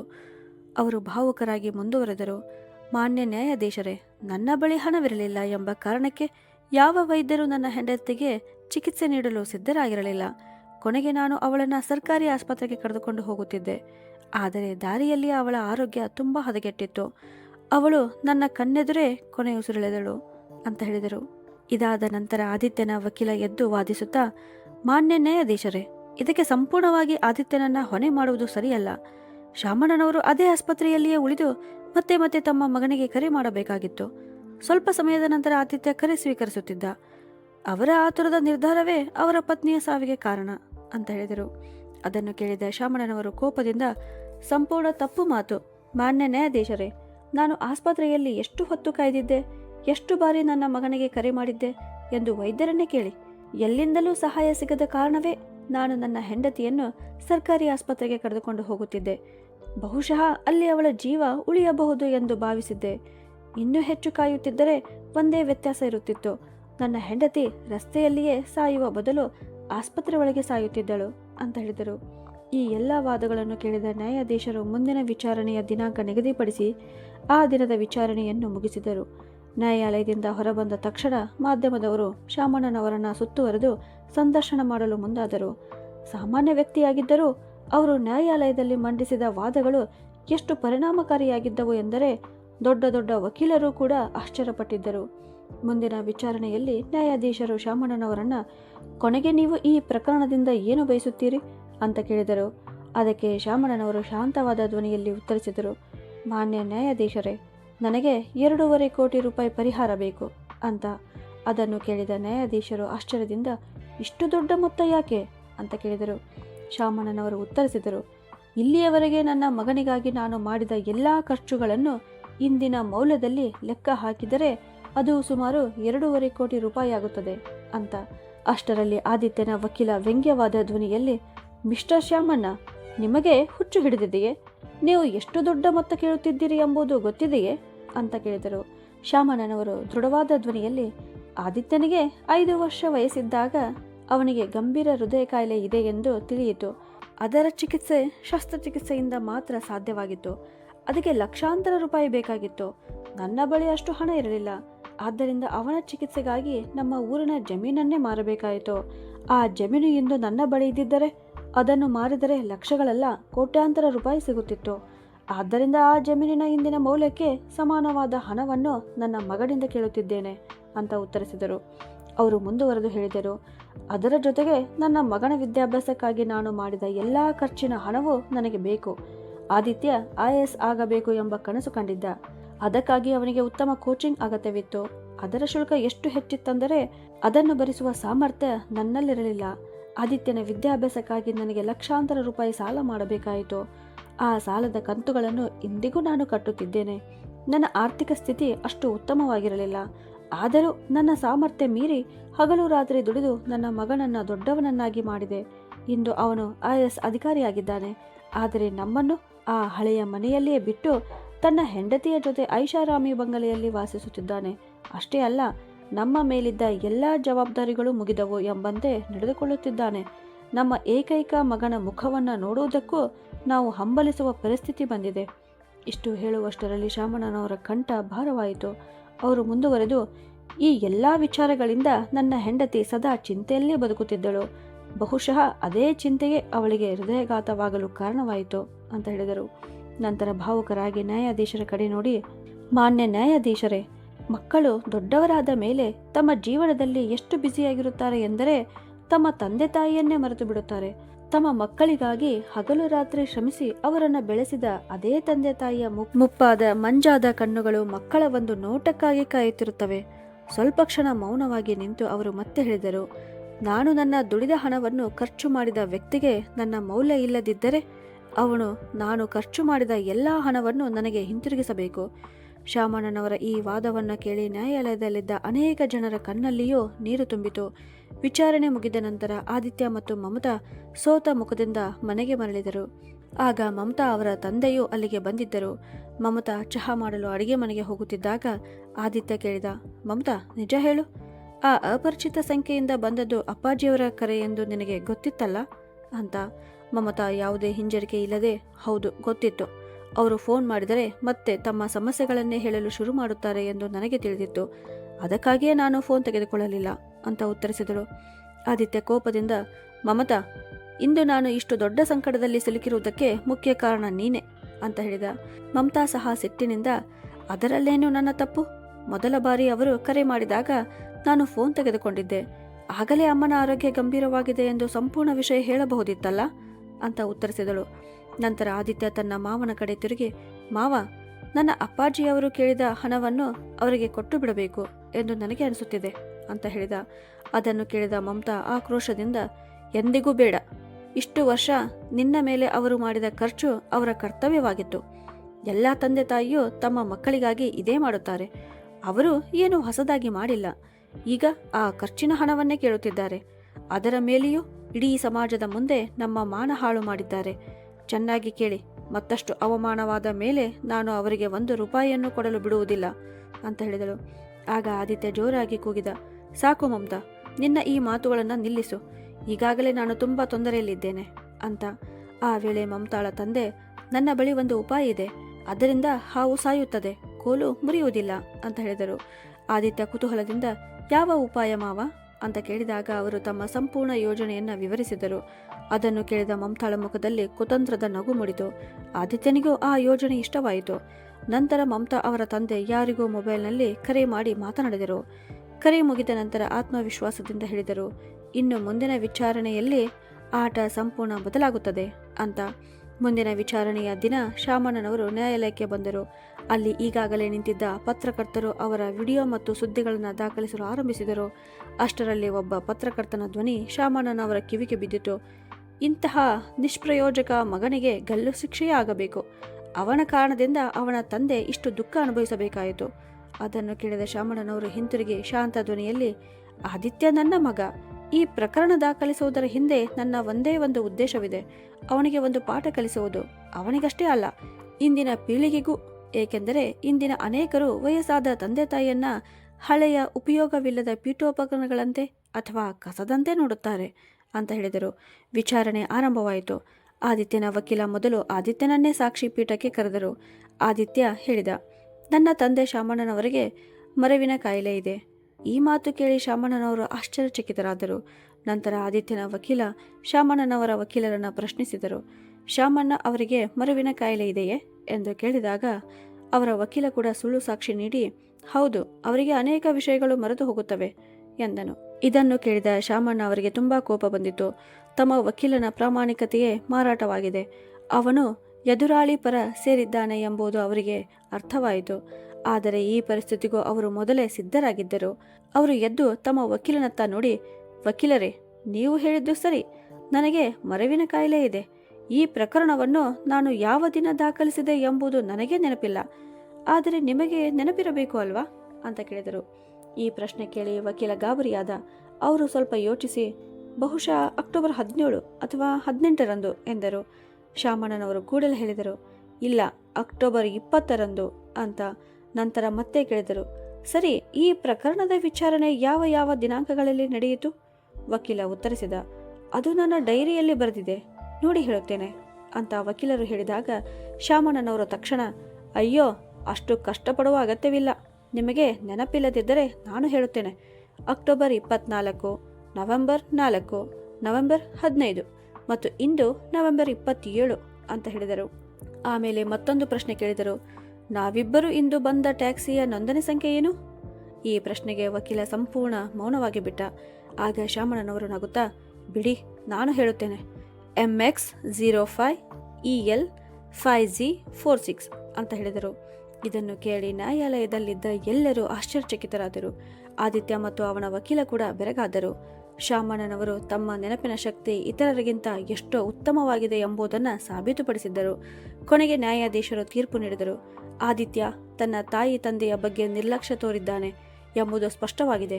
ಆದರೆ ಕಾನೂನಿನ ದೃಷ್ಟಿಯಲ್ಲಿ ಅವನನ್ನು ತನ್ನ ತಾಯಿಯ ಕೊಲೆಗಾರ ಎಂದು ಘೋಷಿಸಲು ಸಾಧ್ಯವಿಲ್ಲ. ಆದ್ದರಿಂದ ಆ ಆರೋಪದಿಂದ ಅವನನ್ನು ಖುಲಾಯಿಸಿ ಮಾಡಲಾಗುತ್ತದೆ. ಆದರೆ ಶಾಮಣ್ಣನವರು ತಮ್ಮ ಮಗನ ಶಿಕ್ಷಣ, ಚಿಕಿತ್ಸೆ ಮತ್ತು ಭವಿಷ್ಯಕ್ಕಾಗಿ ಮಾಡಿದ ಎಲ್ಲ ಖರ್ಚಿನ ಹಣವನ್ನು ಆದಿತ್ಯ ಅವರಿಗೆ ಹಿಂತಿರುಗಿಸಬೇಕು. ಈ ತೀರ್ಪು ಕೇಳಿದ ಶಾಮಣ್ಣನವರ ಕಣ್ಣಲ್ಲಿ ಕಣ್ಣೀರು ತುಂಬಿತು. ಅವರು ಕೈ ಮುಗಿದು ನ್ಯಾಯಾಧೀಶರಿಗೆ, ಮಾನ್ಯ ನ್ಯಾಯಾಧೀಶರೇ, ಆದಿತ್ಯನಿಗೆ ಯಾವುದೇ ಕಠಿಣ ಶಿಕ್ಷೆಯಾಗುವುದಿಲ್ಲ ಎಂಬುದು ನನಗೆ ಮೊದಲೇ ಗೊತ್ತಿತ್ತು. ಆದರೆ ಈ ಪ್ರಕರಣದ ಮೂಲಕ ಸಮಾಜದಲ್ಲಿ ಜಾಗೃತಿ ಮೂಡಿಸಬೇಕೆಂದೇ ನನ್ನ ಉದ್ದೇಶವಾಗಿತ್ತು. ಇಂದಿನ ಪೀಳಿಗೆ ತಮ್ಮ ತಂದೆ ತಾಯಿಯ ಮೌಲ್ಯವನ್ನು ಅರಿತು ಅವರಿಗೆ ಪ್ರೀತಿ ಮತ್ತು ಗೌರವ ನೀಡಲಿ ಎಂಬುದೇ ನನ್ನ ಆಶಯ ಅಂತ ಹೇಳಿದರು. 2 ತಿಂಗಳುಗಳು ಕಳೆದವು. ಒಂದು ದಿನ ಆದಿತ್ಯನಿಗೆ ಒಂದು ಫೋನ್ ಕರೆ ಬಂದಿತು. ಹಲೋ ಮಗನೇ ಆದಿತ್ಯ, ಹುಟ್ಟುಹಬ್ಬದ ಶುಭಾಶಯಗಳು. ಆ ಧ್ವನಿ ಕೇಳಿದ ತಕ್ಷಣ ಆದಿತ್ಯನಿಗೆ ನಂಬಲು ಸಾಧ್ಯವಾದ ಆಶ್ಚರ್ಯವಾಯಿತು. ಅದು ಬೇರೆ ಯಾರದ್ದು ಧ್ವನಿಯಾಗಿರಲಿಲ್ಲ, ತನ್ನ ತಾಯಿ ಮಾಧವಿಯವರ ಧ್ವನಿಯಾಗಿತ್ತು. ನಡುಗುವ ಧ್ವನಿಯಲ್ಲಿ ಅವನು, ಅಮ್ಮ, ನೀವು ಬದುಕಿದ್ದೀರಾ ಅಂತ ಕೇಳಿದ. ಅತ್ತ ಕಡೆಯಿಂದ ಶಾಮಣ್ಣನವರು, ಹೌದು ಮಗನೇ, ನಿನ್ನ ಅಮ್ಮ ಜೀವಂತವಾಗಿದ್ದಾಳೆ. ಅವಳು ನಮ್ಮನ್ನ ಬಿಟ್ಟು ಎಲ್ಲಿಗೂ ಹೋಗಿಲ್ಲ. ನಾನು ಜಗತ್ತಿನ ಮುಂದೆ ಸುಳ್ಳು ಹೇಳಿದ್ದೆ ಅಂತ ಹೇಳಿದರು. ಇದನ್ನು ಕೇಳಿದ ಆದಿತ್ಯನ ಕಣ್ಣಲ್ಲಿ ಸಂತೋಷದ ಕಣ್ಣೀರು ತುಂಬಿತು. ಆದರೆ ಎದುರು ನಿಂತಿದ್ದ ಮಮತಾಳಿಗೆ ಏನಾಗುತ್ತಿದೆ ಎಂಬುದೇ ಅರ್ಥವಾಗಲಿಲ್ಲ. ಆದಿತ್ಯ ಫೋನ್ ಇಟ್ಟ ನಂತರ ನಡೆದಿದ್ದನ್ನೆಲ್ಲ ಅವಳಿಗೆ ವಿವರಿಸಿದ. ಅದನ್ನು ಕೇಳಿದ ಮಮತಾ ಕೋಪದಿಂದ ಉರಿದು ಬಿದ್ದಳು. ನಿಮ್ಮ ಅಪ್ಪಾಜಿಯವರು ಹೀಗೆ ಮಾಡಿ ತುಂಬ ದೊಡ್ಡ ತಪ್ಪು ಮಾಡಿದ್ದಾರೆ. ಈಗ ನ್ಯಾಯಾಲಯದಲ್ಲಿ ಯಾರನ್ನು ಹೇಗೆ ಎಳೆಯಬೇಕು ಎಂದು ಅವರಿಗೆ ನಾನು ತೋರಿಸುತ್ತೇನೆ ಅಂತ ಹೇಳಿದಳು. ಆದಿತ್ಯ ಆಶ್ಚರ್ಯದಿಂದ, ಮಮತಾ, ನೀನು ಏನು ಹೇಳುತ್ತಿದ್ದೀಯಾ ಅಂತ ಕೇಳಿದ. ಮಮತಾ ಆಕ್ರೋಶದಿಂದ ಉತ್ತರಿಸಿದಳು, ನಿಮಗೆ ಗೊತ್ತಿದೆಯಾ, ಅವರ ಕಾರಣದಿಂದ ನಮಗೆ ಎಷ್ಟು ಅವಮಾನವಾಗಿದೆ. ಎಲ್ಲ ಸಾಮಾಜಿಕ ಜಾಲತಾಣಗಳಲ್ಲಿ ನಮ್ಮನ್ನು ಟ್ರೋಲ್ ಮಾಡುತ್ತಿದ್ದಾರೆ. ನಾನು ಹೊರಗೆ ಹೋದರೆ ಜನ ನನ್ನನ್ನು ನೋಡಿ ತರಹೇವಾರಿ ಮಾತುಗಳನ್ನು ಆಡುತ್ತಾರೆ. ಈಗ ಮನೆಯಿಂದ ಹೊರಗೆ ಹೋಗುವುದು ಕಷ್ಟವಾಗಿದೆ. ಅವರನ್ನು ನಾನು ಜೈಲಿಗೆ ಕಳುಹಿಸದೆ ಬಿಡುವುದಿಲ್ಲ ಅಂದ. ಆದಿತ್ಯ ಸಮಾಧಾನ ಪಡಿಸಲು ಪ್ರಯತ್ನಿಸುತ್ತಾ, ಮಮತಾ, ದಯವಿಟ್ಟು ಶಾಂತವಾಗು ಅಂದನು. ಆದರೆ ಅವಳು, ಇಲ್ಲ, ಈಗ ನಾನು ಏನು ಮಾಡುತ್ತೇನೆ ಎಂದು ನೋಡುತ್ತೀರಿ ಎಂದು ಹೇಳಿ ತನ್ನ ತಂದೆಗೆ ಕರೆ ಮಾಡಿದಳು. ಮರುದಿನವೇ ಪೊಲೀಸರು ಬಂದು ಶಾಮಣ್ಣನವರನ್ನ ಬಂಧಿಸಿದರು. ಪ್ರಕರಣವನ್ನು ಮತ್ತೆ ತೆರೆಯಲಾಯಿತು. ವಿಚಾರಣೆಗಾಗಿ ಶಾಮಣ್ಣನವರನ್ನ ನ್ಯಾಯಾಲಯಕ್ಕೆ ಕರೆದುಕೊಂಡು ಹೋಗುತ್ತಿದ್ದಾಗ ಮಾಧ್ಯಮದವರು ಅವರನ್ನು ಸುತ್ತುವರೆದು ಕೇಳಿದರು, ಅಜ್ಜವ್ರೆ, ನೀವು ಹೀಗೆ ಏಕೆ ಮಾಡಿದಿರಿ? ಇಡೀ ದೇಶದ ಜನ ನಿಮ್ಮ ಮೇಲೆ ನಂಬಿಕೆ ಇಟ್ಟಿದ್ದರು ಅಂತ. ಶಾಮಣ್ಣನವರು ಮುಗುಳ್ನಗುತ್ತಾ ಉತ್ತರಿಸಿದರು, ನಾನು ಯಾವುದೇ ತಪ್ಪು ಮಾಡಿಲ್ಲ ಅಂತ. ವಿಚಾರಣೆಯ ವೇಳೆ ನ್ಯಾಯಾಲಯದಲ್ಲಿ ನಡೆದ ಎಲ್ಲಾ ಘಟನೆಯ ನಿಜಾಂಶವನ್ನ ಕೇಳಲಾಯಿತು. ಆಗ ಶಾಮಣ್ಣನವರು ಹೇಳಿದರು, ನನ್ನ ಹೆಂಡತಿಗೆ ಒಂದು ಆಸ್ಪತ್ರೆ ಚಿಕಿತ್ಸೆ ನೀಡಲು ನಿರಾಕರಿಸಿದಾಗ ನಾನು ಅವಳನ್ನು ಆಟೋದಲ್ಲಿ ಕೂರಿಸಿಕೊಂಡು ಮತ್ತೊಂದು ಆಸ್ಪತ್ರೆಗೆ ಕರೆದುಕೊಂಡು ಹೋಗುತ್ತಿದ್ದೆ. ಆ ವೇಳೆಗೆ ಮಾಧವಿ ಸಂಪೂರ್ಣ ಪ್ರಜ್ಞಾಹೀನಳಾಗಿದ್ದಳು. ಅದೇ ಸಮಯದಲ್ಲಿ ನಾನು ರೋಹನ್ಗೆ ಕರೆ ಮಾಡಿದ್ದೆ. ವರ್ಷಗಳ ಹಿಂದೆ ನಾನು ಸ್ವಲ್ಪ ಸಹಾಯ ಮಾಡಿದ್ದ ಅದೇ ರೋಹನ್, ಅವನು ಕೂಡಲೇ ನನ್ನ ಸಹಾಯಕ್ಕೆ ಧಾವಿಸಿ ಬಂದ. ಆದರೆ ನನ್ನ ಸ್ವಂತ ಮಗ, ನಾನು ಎಷ್ಟೇ ಕರೆ ಮಾಡಿದರೂ ನನ್ನ ನೋವಿನ ಬಗ್ಗೆ ಅವನಿಗೆ ಯಾವುದೇ ಕಾಳಜಿಯೇ ಇರಲಿಲ್ಲ. ರೋಹನ್ ತಕ್ಷಣ ಆಸ್ಪತ್ರೆಯಲ್ಲಿ ಹಣವನ್ನು ಪಾವತಿಸಿದ. ಅದರ ನಂತರವೇ ಮಾಧವಿಯ ಚಿಕಿತ್ಸೆಯನ್ನು ಆರಂಭಿಸಲಾಯಿತು. ಮರುದಿನ ಮಾಧವಿಗೆ ಆಸ್ಪತ್ರೆಯಿಂದ ಡಿಸ್ಚಾರ್ಜ್ ಮಾಡಲಾಯಿತು. ಆಗ ನಾನು ಅವಳನ್ನು ರೋಹನ್ ಜೊತೆ ಅವನ ಮನೆಗೆ ಕಳುಹಿಸಿದೆ. ಆದರೆ ಆದಿತ್ಯನ ಮೇಲೆ ನನಗೆ ತುಂಬ ಕೋಪವಿತ್ತು. ಏಕೆಂದರೆ ಅವನ ನಿರ್ಲಕ್ಷ್ಯದಿಂದ ಅಂದು ಅವನ ತಾಯಿಯ ಪ್ರಾಣವೇ ಹೋಗಬಹುದಾಗಿತ್ತು. ಅವನಿಗೆ ಜೀವನದ ಪಾಠ ಕಲಿಸಬೇಕೆಂಬ ಉದ್ದೇಶದಿಂದಲೇ ನಾನು ಒಂದು ನಕಲಿ ಮರಣ ಪ್ರಮಾಣ ಪತ್ರವನ್ನು ತಯಾರಿಸಿಕೊಂಡೆ. ನಂತರ ಅವನ ವಿರುದ್ಧ ಈ ಪ್ರಕರಣ ದಾಖಲಿಸಿದೆ. ಇದನ್ನು ಕೇಳಿದ ಮಮತಾ ಕೋಪದಿಂದ ಎದ್ದು ನಿಂತು, ಮಾನ್ಯ ನ್ಯಾಯಾಧೀಶರೇ, ಈಗ ಸತ್ಯ ಹೊರಬಂದಿದೆ. ಇವರು ತಮ್ಮ ಮಗ ಮತ್ತು ಸೊಸೆಯನ್ನು ಎಷ್ಟರ ಮಟ್ಟಿಗೆ ದ್ವೇಷಿಸುತ್ತಾರೆ ಎಂದರೆ ಇಡೀ ನಗರದ ಮುಂದೆ ನಮ್ಮ ಮಾನ ಮರ್ಯಾದೆಯನ್ನು ಹಾಳು ಮಾಡಿದ್ದಾರೆ. ಆದ್ದರಿಂದ ಇವರಿಗೆ ಕಠಿಣ ಶಿಕ್ಷೆ ವಿಧಿಸಬೇಕು. ಸುಳ್ಳು ಹೇಳಿ ನಮ್ಮಿಂದ ಪಡೆದ ಹಣವನ್ನು ಬಡ್ಡಿ ಸಮೇತ ನಮಗೆ ಹಿಂತಿರುಗಿಸಬೇಕು ಅಂತ ಹೇಳಿದಳು. ಇದುವರೆಗೆ ನ್ಯಾಯಾಲಯದಲ್ಲಿ ಮೌನವಾಗಿ ಕುಳಿತಿದ್ದ ಮಾಧವಿ ಇನ್ನೂ ಸುಮ್ಮನಿರಲಿಲ್ಲ. ಅವರು ಸಾಕ್ಷಿ ಪೀಠಕ್ಕೆ ಬಂದು, ನಮ್ಮ ಮಗ ಆದಿತ್ಯ ಮದುವೆಯಾದ 5 ವರ್ಷಗಳ ನಂತರ ಜನಿಸಿದ. ಅವನಿಗಾಗಿ ನಾನು ಎಷ್ಟೋ ವ್ರತಗಳನ್ನು ಮಾಡಿದ್ದೆ, ಎಷ್ಟೋ ದೇವರಿಗೆ ಪ್ರಾರ್ಥನೆ ಮಾಡಿದ್ದೆ. ಕೊನೆಗೆ ದೇವರು ನಮ್ಮ ಪ್ರಾರ್ಥನೆಯನ್ನು ಕೇಳಿ ಈ ಮಗನನ್ನು ಕೊಟ್ಟನು. ನಾವು ಅವನನ್ನು ಎಷ್ಟು ಪ್ರೀತಿಯಿಂದ ಬೆಳೆಸಿದ್ದೇವೆ, ಎಷ್ಟು ಕಷ್ಟಪಟ್ಟು ಅವನನ್ನು ತನ್ನ ಕಾಲಿನ ಮೇಲೆ ನಿಲ್ಲಿಸಿದ್ದೇವೆ. ಅಂತಹ ಮಗನನ್ನು ನಾವು ದ್ವೇಷಿಸುತ್ತೇವೆಯೇ? ಅವನು ದೊಡ್ಡ ಅಧಿಕಾರಿಯಾದ, ನಮ್ಮಿಂದ ದೂರವಾಸವಾಗಿದ್ದ. ಆದರೂ ಅವನ ಮೇಲಿನ ನಮ್ಮ ಪ್ರೀತಿ ಒಂದು ಕ್ಷಣವೂ ಕಡಿಮೆಯಾಗಿರಲಿಲ್ಲ ಅಂತ ಹೇಳಿದರು. ಈ ಮಾತುಗಳನ್ನು ಕೇಳಿದ ಆದಿತ್ಯನ ಕಣ್ಣಲ್ಲಿ ಕಣ್ಣೀರು ತುಂಬಿತು.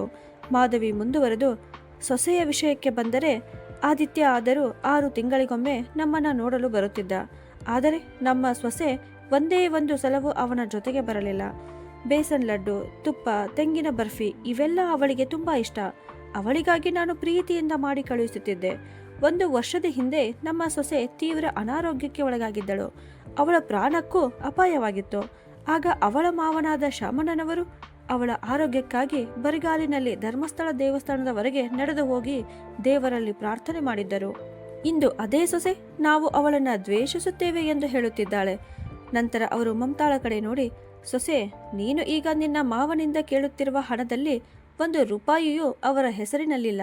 ಇಲ್ಲಿಯವರೆಗೆ ಅವರು ತಮ್ಮ ಹಳೆಯ ಮನೆಯನ್ನೂ ಕೂಡ ಮಾರಿಬಿಟ್ಟಿದ್ದಾರೆ ಅಂತ ಹೇಳಿದರು. ಇದನ್ನು ಕೇಳಿದ ಮಮತಾ ಪರ ವಕೀಲ ಎದ್ದು, ಸುಳ್ಳು, ಇದು ಸಂಪೂರ್ಣ ಸುಳ್ಳು. ನೀವು ಹೇಳಿದಷ್ಟು ಹಣವನ್ನು ಖರ್ಚು ಮಾಡಿರಲು ಸಾಧ್ಯವೇ ಇಲ್ಲ. ನೀವು ಸುಳ್ಳು ಹೇಳುತ್ತಿದ್ದೀರಿ ಅಂತ ಹೇಳಿದರು. ಅದಕ್ಕೆ ಮಾಧವಿ ಶಾಂತವಾಗಿ ಉತ್ತರಿಸಿದರು, ಇಲ್ಲ, ಇದು ಸತ್ಯ. ನನ್ನ ಗಂಡ ಅವರು ಆ ಹಣದಿಂದ ಒಂದು ದೊಡ್ಡ ವೃದ್ಧಾಶ್ರಮವನ್ನು ನಿರ್ಮಿಸಿದ್ದಾರೆ. ಅಲ್ಲಿ ತಮ್ಮವರಿಂದ ನಿರ್ಲಕ್ಷ್ಯಕ್ಕೊಳಗಾದ ವೃದ್ಧರಿಗೆ ಅಗತ್ಯವಿರುವ ಎಲ್ಲ ಸೌಲಭ್ಯಗಳಿವೆ. ಅವರ ಜೀವನದ ಸಂಧ್ಯಾಕಾಲವನ್ನು ನೆಮ್ಮದಿಯಿಂದ ಗೌರವದಿಂದ ಕಳೆಯಲು ಆ ಆಶ್ರಮವನ್ನು ನಿರ್ಮಿಸಲಾಗಿದೆ. ಅವರು ಮುಂದುವರೆದು, ತಾವು ಮಾಡಿದ್ದದ್ದು ಕಾನೂನಿನ ದೃಷ್ಟಿಯಲ್ಲಿ ತಪ್ಪು ಎಂಬುದು ಅವರಿಗೆ ಗೊತ್ತಿತ್ತು. ಒಂದು ದಿನ ಸತ್ಯ ಹೊರಬರುತ್ತದೆ ಎಂಬುದು ಅವರಿಗೆ ತಿಳಿದಿತ್ತು. ಆದರೂ ಲಕ್ಷಾಂತರ ವೃದ್ಧರ ನೋವು, ಸಂಕಟ ಮತ್ತು ದುಃಖವನ್ನು ಸಮಾಜದ ಮುಂದೆ ತರುವುದೇ ಅವರ ಉದ್ದೇಶವಾಗಿತ್ತು. ಅದರಲ್ಲಿ ಅವರು ಯಶಸ್ವಿಯೂ ಆಗಿದ್ದಾರೆ ಅಂದರು. ಈ ಮಾತುಗಳನ್ನು ಕೇಳಿದ ನ್ಯಾಯಾಲಯದಲ್ಲಿದ್ದ ಎಲ್ಲರೂ ಚಪ್ಪಾಳೆ ತಟ್ಟಲು ಆರಂಭಿಸಿದರು. ಮಮತಾಳ ಕಠಿಣ ಹೃದಯದಲ್ಲಿಯೂ ಆ ಕ್ಷಣದಲ್ಲಿ ಮಾನವೀಯತೆ ಮೂಡಿತು. ಅವಳು ಎದ್ದು ನಿಂತು, ಮಾನ್ಯ ನ್ಯಾಯಾಧೀಶರೇ, ನಾನು ನನ್ನ ಪ್ರಕರಣವನ್ನು ಹಿಂದೆ ತೆಗೆದುಕೊಳ್ಳುತ್ತೇನೆ ಅಂತ ಹೇಳಿದಳು. ಹೀಗೆ ಹೇಳಿ ಅವಳು ನ್ಯಾಯಾಲಯದಿಂದ ಹೊರಟು ಹೋದಳು. ಆಗ ನ್ಯಾಯಾಧೀಶರು, ಪ್ರಕರಣವನ್ನು ಹಿಂತೆಗೆದುಕೊಳ್ಳಲಾಗಿದೆ, ಆದರೆ ಶಾಮಣ್ಣನವರು ಮಾಡಿದ ಕೆಲಸವನ್ನು ನ್ಯಾಯಾಲಯ ಸಂಪೂರ್ಣವಾಗಿ ಕ್ಷಮಿಸಲು ಸಾಧ್ಯವಿಲ್ಲ. ಆದ್ದರಿಂದ ಅವರಿಗೆ 3 ತಿಂಗಳು ಜೈಲು ಶಿಕ್ಷೆ ವಿಧಿಸಲಾಗುತ್ತದೆ ಅಂತ ಹೇಳಿದರು. ಶಾಮಣ್ಣನವರು ಸಂತೋಷದಿಂದ ಆ ಶಿಕ್ಷೆಯನ್ನು ಒಪ್ಪಿಕೊಂಡರು. 3 ತಿಂಗಳ ನಂತರ ಜೈಲಿನಿಂದ ಬಿಡುಗಡೆಯಾದ ಅವರು ನೇರವಾಗಿ ತಾವು ನಿರ್ಮಿಸಿದ್ದ ವೃದ್ಧಾಶ್ರಮಕ್ಕೆ ತೆರಳಿದರು. ಸ್ವಲ್ಪ ದಿನಗಳ ಬಳಿಕ ಆದಿತ್ಯ ಮತ್ತು ಮಮತಾ ಇಬ್ಬರು ಅಲ್ಲಿಗೆ ಬಂದು ಅವರ ಕ್ಷಮೆ ಕೇಳಿದರು. ಹಳೆಯದನ್ನೆಲ್ಲ ಮರೆತು ನಮ್ಮ ಜೊತೆ ಮನೆಗೆ ಬನ್ನಿ ಎಂದು ಇಬ್ಬರು ಮನವಿ ಮಾಡಿದರು. ಶಾಮಣ್ಣ ಅವರು ಕ್ಷಮಿಸಿದ್ದರು, ಆದರೆ ಅವರೊಂದಿಗೆ ಹೋಗಲು ಒಪ್ಪಲಿಲ್ಲ. ಉಳಿದ ಜೀವನವನ್ನು ವೃದ್ಧಾಶ್ರಮದಲ್ಲಿಯೇ ಕಳೆಯಲು ಅವರು ನಿರ್ಧರಿಸಿದ್ದರು. ಕೆಲವು ದಿನಗಳ ನಂತರ ಈ ಪ್ರಕರಣದ ತೀರ್ಪು ನೀಡಿದ್ದ ಅದೇ ನ್ಯಾಯಾಧೀಶರು ವೃದ್ಧಾಶ್ರಮಕ್ಕೆ ಭೇಟಿ ನೀಡಿದರು. ಅಲ್ಲಿನ ವಾತಾವರಣವನ್ನು ನೋಡಿ ಅವರು ತುಂಬಾ ಪ್ರಭಾವಿತರಾದರು. ಅನಾರೋಗ್ಯದಿಂದ ಬಳಲುತ್ತಿದ್ದ ವೃದ್ಧರಿಗಾಗಿ ವೈದ್ಯರು ಮತ್ತು ನರ್ಸ್ಗಳ ವ್ಯವಸ್ಥೆ ಇದ್ದಿತು. ಎಲ್ಲ ಸಿಬ್ಬಂದಿಯು ವೃದ್ಧರನ್ನ ತಮ್ಮ ಮನೆಯವರಂತೆ ಪ್ರೀತಿಯಿಂದ ನೋಡಿಕೊಳ್ಳುತ್ತಿದ್ದರು. ಇಡೀ ಆಶ್ರಮದಲ್ಲಿ ಒಂದು ಕುಟುಂಬದಂತೆ ವಾತಾವರಣ ನಿರ್ಮಾಣವಾಗಿತ್ತು. ಶಾಮಣ್ಣನವರು ನ್ಯಾಯಾಧೀಶರನ್ನ ನೋಡಿ ಆಶ್ಚರ್ಯಪಟ್ಟರು. ನ್ಯಾಯಾಧೀಶರು ನಗುತ್ತಾ, ಶಾಮಣ್ಣನವರೇ, ನಾನು ಇಂದು ನಿಮಗೆ ಧನ್ಯವಾದ ಹೇಳಲು ಬಂದಿದ್ದೇನೆ ಅಂತ ಹೇಳಿ ಅವರು ಮುಂದುವರೆದು, ನನ್ನ ಮಗ ಬೆಂಗಳೂರಿನಲ್ಲಿ ಕೆಲಸ ಮಾಡುತ್ತಾನೆ. ಮೊದಲು ತಿಂಗಳಿಗೆ 1-2 ಬಾರಿ ಕಷ್ಟಪಟ್ಟು ಫೋನ್ ಮಾಡುತ್ತಿದ್ದ. ಆದರೆ ನಿಮ್ಮ ಪ್ರಕರಣ ಸುದ್ದಿಯಾದ ನಂತರ ಎಲ್ಲವೂ ಬದಲಾಯಿತು. ಈಗ ಅವನು ಪ್ರತಿದಿನ 2 ಬಾರಿ ನನಗೆ ಕರೆ ಮಾಡುತ್ತಾನೆ. ಪ್ರತಿ ವಾರಾಂತದಲ್ಲಿಯೂ ತನ್ನ ಹೆಂಡತಿ ಮತ್ತು ಮಕ್ಕಳ ಜೊತೆ ನನ್ನನ್ನು ಭೇಟಿಯಾಗಲು ಬರುತ್ತಾನೆ. ಇದಕ್ಕೆ ಕಾರಣ ನೀವು. ಅದಕ್ಕಾಗಿ ನಾನು ನಿಮಗೆ ಹೃತ್ಪೂರ್ವಕವಾಗಿ ಕೃತಜ್ಞನಾಗಿದ್ದೇನೆ. ಹೀಗೆ ಹೇಳಿ ನ್ಯಾಯಾಧೀಶರು ಶಾಮಣ್ಣನವರನ್ನ ಪ್ರೀತಿಯಿಂದ ಅಪ್ಪಿಕೊಂಡರು. ಆ ಕ್ಷಣದಲ್ಲಿ ಶಾಮಣ್ಣ ಅವರ ಮುಖದಲ್ಲಿ ತೃಪ್ತಿಯ ನಗು ಮೂಡಿತ್ತು. ಅವರ ಕಣ್ಣಲ್ಲಿ ಸಂತೋಷದ ಕಣ್ಣೀರು ಮಿನುಗುತ್ತಿತ್ತು. ತಂದೆ ತಾಯಿಯ ಪ್ರೀತಿ ಮತ್ತು ತ್ಯಾಗಕ್ಕೆ ಯಾವ ಹಣವೂ ಸಮಾನವಾಗುವುದಿಲ್ಲ. ಅವರು ಬದುಕಿರುವಾಗಲೇ ಅವರಿಗೆ ಸಮಯ, ಗೌರವ ಮತ್ತು ಪ್ರೀತಿ ನೀಡುವುದು ಪ್ರತಿಯೊಬ್ಬನ ಮಗುವಿನ ಕರ್ತವ್ಯ. ಅವರ ಕಣ್ಣೀರು ಒರೆಸುವುದೇ ನಿಜವಾದ ಯಶಸ್ಸು. ಹಾಗಿದ್ದರೆ ಸ್ನೇಹಿತರೆ, ಶಾಮಣ್ಣನವರು ಮಾಡಿದ ಉಪಾಯ ನಿಮಗೆ ಇಷ್ಟವಾಗಿದ್ದರೆ ಕಮೆಂಟ್ ಮಾಡಿ ತಿಳಿಸಿ. ಕತೆ ಇಷ್ಟವಾಗಿದ್ದರೆ ಕತೆಗೊಂದು ಲೈಕ್ ಕೊಟ್ಟು ನಿಮ್ಮವರಿಗೆ ಶೇರ್ ಮಾಡಿ. ಹಾಗೂ ಇದೇ ಥರ ಕನ್ನಡ ಕತೆಗಳನ್ನು ನೋಡಲು ನಮ್ಮ ಚಾನಲನ್ನು ಸಬ್ಸ್ಕ್ರೈಬ್ ಮಾಡಿ. ಧನ್ಯವಾದಗಳು.